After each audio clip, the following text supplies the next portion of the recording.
Hey guys, सो आज की इस वीडियो में हम बात करने वाले हैं हर्षिल एग्रोटेक के बारे में।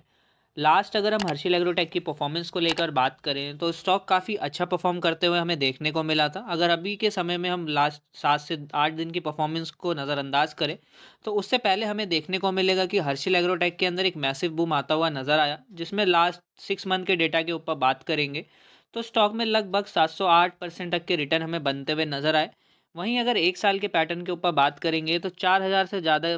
परसेंट के रिटर्न हमें स्टॉक्स के अंदर देखने को मिले। बट अभी जैसे कि कंपनी के क्वार्टरली रिजल्ट्स हमें 17 अक्टूबर के बाद आते हुए देखने को मिले, तो 17 अक्टूबर के बाद भी स्टॉक के अंदर एक मैसिव बूम हमें देखने को मिला था, या यूं कहें कि स्टॉक एक पॉजिटिव आउटकम के साथ चलता हुआ नज़र आ रहा था। बट उसके बाद क्या देखने को मिला हमें कि स्टॉक में लगभग 13 अक्टूबर के बाद से हमें लोअर सर्किट लगता हुआ नज़र आया। लोअर सर्किट के बाद एक कहें तो सेलिंग प्रेशर स्टॉक में क्रिएट होता हुआ नज़र आता हुआ देखने को मिला, जिसमें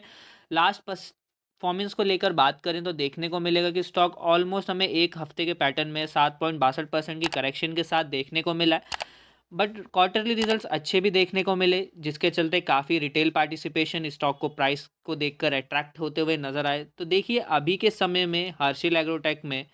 हमें कैसी स्ट्रैटेजी फॉलो अप करनी चाहिए, किस लेवल पे बाइंग अभी अवॉइड करनी चाहिए, या एग्जिट के लिए वो कौन से समय यहाँ पे स्टॉक के लिए अच्छा रहेगा। कुछ इंपॉर्टेंट फैक्ट्स के ऊपर बात करेंगे, जिससे अगर आप हर्षिल एग्रोटेक के अंदर इन्वेस्टेड हैं या आपके अभी के समय में कुछ डाउट एंड क्वेरी है स्टॉक को लेकर, तो ऑलमोस्ट इस वीडियो में उनको क्लियर करने की कोशिश करेंगे। तो देखिए अगर हम बात करें तो आफ्टर रिजल्ट्स भी हमें स्टॉक में स्पेसिफिक एक्शन होता हुआ नज़र आया था, जहां पर कंपनी के क्वार्टरली रिजल्ट्स कंपनी ने लगभग 4 करोड़ 80 लाख के करीब का यहाँ पे प्रॉफिट रिपोर्ट किया था, जिसके बाद से हमें रिटेल पार्टिसिपेशन स्टॉक में हैविली इन्वेस्टेड देखने को मिला, क्योंकि काफ़ी लोग स्टॉक को लेकर वेट भी कर रहे थे कि अगर Q2 के रिजल्ट्स यहाँ पे पॉजिटिव आते हैं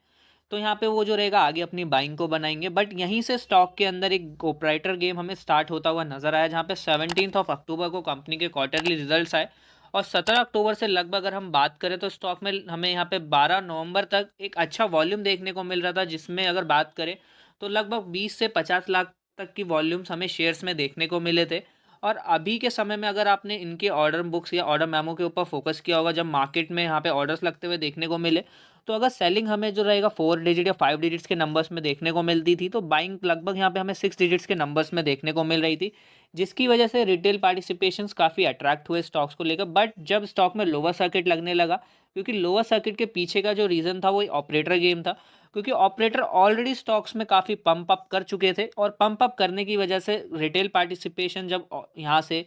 स्टॉक में इन्वेस्टेड करना स्टार्ट हुआ, तो यहाँ पे बल्क ऑर्डर्स हमें जो था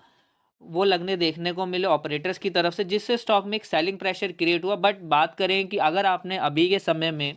हर्षिल एग्रोटेक में बल्क बाइंग कर रखी है, तो देखिए प्री मार्केट आप ऑर्डर्स लगाइए, जिससे आप जो रहेगा स्टॉक से एग्जिट करने के लिए निकलें, क्योंकि अभी स्टॉक फंडामेंटली करेक्ट नज़र आ रहा है। बट यहाँ पे आपको काफ़ी कमेंट्स भी देखने को मिलेंगे जिसमें कहा गया है कि स्टॉक अच्छा है, वेट करिए, पोजीशंस बना के रखिए। बट देखिए अगर आप स्टॉक में ऑलरेडी इन्वेस्टेड हैं और आपने अच्छे गेंस करे हुए हैं, ऑलमोस्ट अभी भी आप गेंस में हैं, तो यहाँ पे ऑर्डर्स को लेकर ट्राई करें कि आप स्टॉक से एग्जिट ले सकें। क्योंकि देखिए अभी के समय में एग्जिट ले लेंगे, देन आगे अगर आपको लोअर लेवल पे फिर से मिले तो आप वहाँ पे पोजीशंस बना सकते हैं। बट ऑलरेडी अगर आप अभी स्टॉक्स में लॉसेस में रहेंगे, लॉस में रहने के बाद फिर गेन की तरफ बढ़ेंगे, तो वो थोड़ा डिफिकल्ट हो सकता है। तो अभी अपनी पोजीशंस को कट करना हर्षिल एग्रोटेक में जो रहेगा एक बेनिफिशियल पॉइंट हमें नज़र आता है, क्योंकि जब स्टॉक हमें नेगेटिव साइड पे देखने को मिला था तो उस समय में भी स्टॉक के अंदर हमें मोमेंटम बन रहा था। तो ये एक ऑपरेटर गेम है, जहाँ पर ऑपरेटर्स के द्वारा बल्क सेलिंग और बाइंग दोनों ही की जा रही थी, जिसकी वजह से स्टॉक्स के अंदर एक स्पेसिफिक हमें एक्शन होता हुआ नजर आया। बट इसके अंदर एक सिनेरियो अभी भी हो सकता है। वो सिनेरियो ये है कि अभी जैसा कि देखने को मिला था कि लगभग 14 अक्टूबर के पास हमें स्टॉक के अंदर स्प्लिट नज़र आया। स्प्लिट लगभग हमें यहाँ पे 93 रुपये के भाव पे था, जो कि अगर हम स्प्लिट के बाद का प्राइस देखें तो 9 रुपये 30 पैसे के आसपास का हमें प्राइस आता हुआ नजर आया। तो ये हो सकता है कि स्टॉक लगभग 9 रुपये 30 पैसे के पास आके फिर से मोमेंटम दिखाए। बट अभी के समय में स्टॉक को लेकर सिर्फ प्रिडिक्ट किया जा सकता है कि हाँ यहाँ से मूव देगा। अभी भी श्योरिटी नहीं है कि स्टॉक आगे बढ़ के हमें कुछ अच्छे मूव देगा, तो ऑलरेडी अच्छी बाइंग है तो स्टॉक से आप एग्जिट कर सकते हो। बट जो लोग यहाँ पे ये कह रहे हैं कि अभी के समय में ऑलरेडी यहाँ पे सेलर्स गेम है, बल्क ऑर्डर्स में जो था वो नहीं चल रहा, तो देखिए अगर हम कुछ इंपॉर्टेंट डेटा के लेकर बात करें जो कि इन लेवल्स पे इंपॉर्टेंट हो जाता है, देखिए एक छोटा सा कॉन्सेप्ट मैं आपको यहाँ पे क्लियर करना चाहूँगा। लास्ट हमें यहाँ पे एक बल्क डील होते हुए देखने को मिली 11 नवंबर के बीच, जहाँ पे एक सेलिंग ऑर्डर हमें लगता हुआ नज़र आया।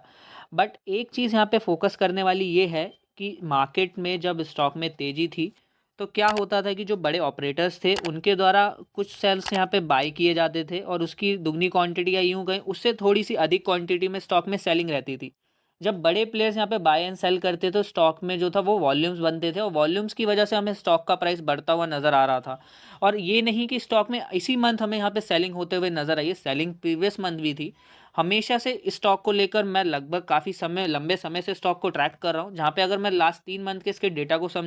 आपको भी समझाऊं तो यहाँ पे देखने को मिला कि अगर एक मंथ के अंदर 11 बाइंग ब्लॉक डील्स हो रही हैं, तो लगभग लगभग 14 से 15 के बीच यहाँ पे सेलिंग भी हमें देखने को मिलती है। हमेशा से सेलिंग का प्रेशर स्टॉक में रहा है, बट ऑपरेटर ने ऐसा गेम मेंटेन कर रखा था स्टॉक को लेकर जिसमें बाइंग हमेशा से कम रही है, सेलिंग ज़्यादा थी, बट उन दोनों को बैलेंस करके चला है, जिसकी वजह से स्टॉक में सर्किट टू सर्किट कामकाज होता रहा। बट लास्ट ऑर्डर जब 11 नवंबर को हमें डील का देखने को मिला, तो उसके बाद से यहाँ साफ साफ रिटेल्स के ऊपर प्रेशर आ गया और रिटेल जब यहाँ पे प्रेशर में आया तो वहाँ पे उन्होंने सेलिंग करी और सेलिंग के बाद कोई बड़े बाइंग के ऑर्डर लगते हुए नजर नहीं आए, क्योंकि यहाँ पे ऑपरेटर के द्वारा ही बाइंग के ऑर्डर्स भी लग रहे थे और सेलिंग के ऑर्डर्स भी लग रहे थे। और वापस से जब तक यहाँ पे कुछ बड़े ऑर्डर्स नहीं लगते, जब तक ये नहीं हो सकता कि स्टॉक में हमें सर्किट टू सर्किट कामकाज होता हुआ नजर आए। क्योंकि देखें, जब से मार्केट हमें गिरते हुए नजर आई है, लास्ट 11 नवंबर को एक बल्क सेल डील हमने होते हुए देखने को मिली थी और 11 नवंबर के बाद से देखें तो लगभग देखने को मिलेगा कि यहाँ पे हमें 13 तारीख के आसपास से स्टॉक में जो था वो एक नेगेटिव साइड देखने को मिला, या यूं कहें कि लगभग 14 नवंबर के आसपास से हमें स्टॉक में जो था वो सेलिंग प्रेशर देखने को मिला। उसके बाद कोई भी बड़ी बल्क या ब्लॉक डील हमें होते हुए नज़र नहीं आई। तो ऑलरेडी ऑपरेटर्स ने अभी अपना हाथ खींच लिया है, यहाँ पे उनके द्वारा सेलिंग भी की गई है, बट सेलिंग के साथ ऑलरेडी पोजीशंस होल्ड भी हो सकती है। यहाँ पे एक डाटा और देखना काफ़ी इंपॉर्टेंट हो जाएगा, क्योंकि स्टॉक में प्रमोटर होल्डिंग्स हमें यहाँ पे बिल्कुल नहीं देखने को मिलती हैं। प्रमोटर स्टॉक में इन्वेस्टेड नहीं है अभी के लेवल्स पे। अगर कंपनी के रिजल्ट्स इतने ही अच्छे होते तो प्रमोटर स्टॉक्स में देखने को मिलते हैं, बट कुछ मेजर इन्वेस्टर्स हैं या कुछ बड़े प्लेयर्स यहाँ पे हम कह सकते हैं, जो कि लगभग 20 से 22 वो लोग हैं जिनके पास अभी के समय में हर्षिल एग्रोटेक की लगभग 72 से 74% के करीब की होल्डिंग्स हमें देखने को मिलती हैं। तो जब हमें यहाँ पे दिसंबर मंथ का डेटा आता हुआ नज़र आएगा और दिसंबर मंथ के डेटा में अगर ये होल्डिंग्स हमें ऐसे ही देखने को मिली या कुछ बढ़ोतरी होल्डिंग्स में देखने को मिली, अनचेंज पोजीशंस, तो आगे की स्ट्रैटेजी स्टॉक में बनाई जा सकती है इन दो फैक्टर्स को देखते हुए। पहला स्ट्रैटेजी ये हो सकती है स्टॉक को लेकर कि हम इनके पोजीशंस को देखें कि जो 20 लोग स्टॉक में इन्वेस्टेड हैं, इनकी पोजीशंस में हमें सेल ऑफ होते हुए नज़र आया है या आगे कुछ क्वांटिटी बढ़ते हुए नज़र आई है। ये पॉइंट यहाँ पे इंपॉर्टेंट रहेगा। दूसरा ये कि हो सकता है स्टॉक अपने स्प्लिट प्राइस तक जाता हुआ नज़र आए, बट ऑलरेडी अगर आपकी बल्क बाइंग है तो यही रहेगा कि प्री मार्केट ऑर्डर्स लगाइए, ट्राई करिए कि आपका स्टॉक सेलिंग की तरफ जाए, जिससे आप एटलीस्ट रिटेल पार्टिसिपेशंस को लेकर एज अ रिटेल इन्वेस्टर आप अपने अमाउंट को यहाँ पे सिक्योर कर सके। यही यहाँ पे मोटो रहेगा। बाकी ऐसे स्टॉक्स जो रहेगा हमेशा से रिस्केबल रहे हैं, रिवॉर्ड भी इन स्टॉक्स में मिलता है, बट हमें हमेशा उसी अकॉर्डिंग इन स्टॉक्स में जो रहेगा इन्वेस्ट करना चाहिए, जिससे हम अपने इन पोर्टफोलियो का लगभग 10 से 15% ही स्टॉक्स में इन्वेस्ट रखें। क्योंकि अगर फ्यूचर में स्टॉक से लॉस होता है तो उस लॉस को हम कवर करने का पोटेंशियल